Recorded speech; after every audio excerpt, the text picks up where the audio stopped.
of all, I want to extend a very heartfelt thanks to Dr. Susan Cavalier-Adler for our participation today.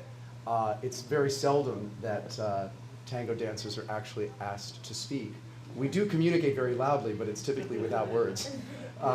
It's always an honor to be able to speak a little bit about tango, which is a very personal experience, even for professionals. I did give a presentation not long ago at the Japan Society near the United Nations, pretty much on the history of tango, which we will discuss a bit in between my dancing with Gayle and my dancing with Dr. Cavalier-Adler. But what I'd like to just tell you is I've been a dance professional for 20 years. I began my career specializing in ballroom and Latin dancing. And as you can imagine, dance as a ritual art form is very expressive. Partner dance in particular is very intimate because, as our good doctor pointed out, it's very much about the lead and the follow, the give and the take. And there is a very potent nonverbal dialogue that is going on between leader and follower. When my personal and professional journey brought me to Argentine tango, I found it to be unequivocally the most intimate, nuanced, and sensual of partner dance experiences. I don't think any dance can rightly occupy that exalted position that Argentine tango occupies in the realm of partner dancing. I also wanted to say that in relationship to the presentation today, I am Jewish, and actually my twin brother studied in yeshiva in Jerusalem, so I found Dr. Aaron's story about going to the kotel eminently relatable. And my brother and I corresponded a great deal when he was in Israel and I was in undergrad. But as someone who's degreed in journalism and communication and not psychology or sociology, I can only speak of the psychosocial realm of this dance from the empirical experience of a social and a professional dancer. I did find it very interesting when Dr. Cavalier-Adler was speaking about her client whom she called Philip, and talking about, there was something about the heart space. Heart center. The heart center. And I can tell you that one of the, if you go to Buenos Aires, where I go quite frequently, not only myself, but with students and clients of mine, I will tell you that if you speak to any tanguero or any milonguero, and these are people who've been dancing tango for quite some time through its golden age that crested in the 1950s, they will tell you that this dance is danced corazón a corazón, heart to heart. So for those people who really have access to a heart space, they can recognize that there's truly a sacred, mystical dimension to this dance. I could go on, but rather than doing so, I am going to introduce someone who means an awful lot to me, both professionally and personally. She is an incredible collaborator, and she'll tell you a little about herself.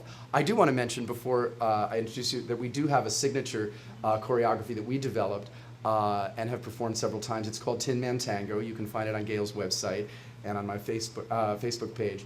And essentially, I play the Tin Man, and Gayle plays Dorothy Gale. And the idea being that the Tin Man gets his heart not from the wizard, but from tango. And that tells you a little bit about our relationship. Ladies and gentlemen, it's my great pleasure to introduce a wonderful collaborator, as I said, Gayle Madeira. Hello, everyone. I was just asked to say a few things. One is my background. That is that I've been dancing for 35 years. I started in classical ballet and then also went into modern dance and traveled all over the world and performed in many big theaters and had my own company. But I came to tango because I really feel like improvisation is the highest art form. That moment of communication that is completely unique and in the moment is just the most special thing anything could have, and dance especially. So one of the things we were talking about back there before we came out were a couple of things I've learned recently from studies that have been done about tango. One is that they found that the embrace releases the same chemicals in the body that the baby feels when the mother is holding the baby. So when we're doing tango, every night we go and we get hugs from all of our community, and we're getting these same chemicals released every night. So we're getting this incredible form of like therapy. It's just really wonderful. The other thing is that they've done a lot of studies about Parkinson's with tango, and they've found that it is incredibly therapeutic for people with Parkinson's. They can't walk, they can't do much when they're not on the dance floor, but for some reason, magically, they can dance tango. So they're starting to use that as a big therapy for a lot of people who have Parkinson's. You might want to mention Tioma. Oh yes, I just wanted to mention my boyfriend Tioma Malaratsky. He's a tango DJ, and he's been dancing tango for about 14 years. He wrote a website that I think you'd find very interesting because it talks about tango as an evolutionary art form, that it can take you into a new way of being for yourself. And the name of that website is tangoprinciples.com. It's a very simple website. It just has a lot of his writing on it, and it's very interesting. He's an MIT graduate in physics, and a lot of people in the community are really, really smart, like Dr. Susan and everybody, and he's one of them. So I think you'd find it very interesting. I just wanted to say one thing from a Christian perspective, because I don't practice Christianity, but I was raised with it.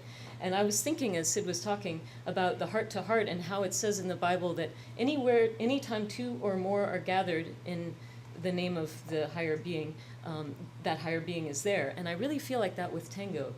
Whenever we come together, it's an energy of two that makes more than two somehow, and it's a joy to share it with other people. It's really a spiritual thing for us to share our performance with you, so I look forward to it.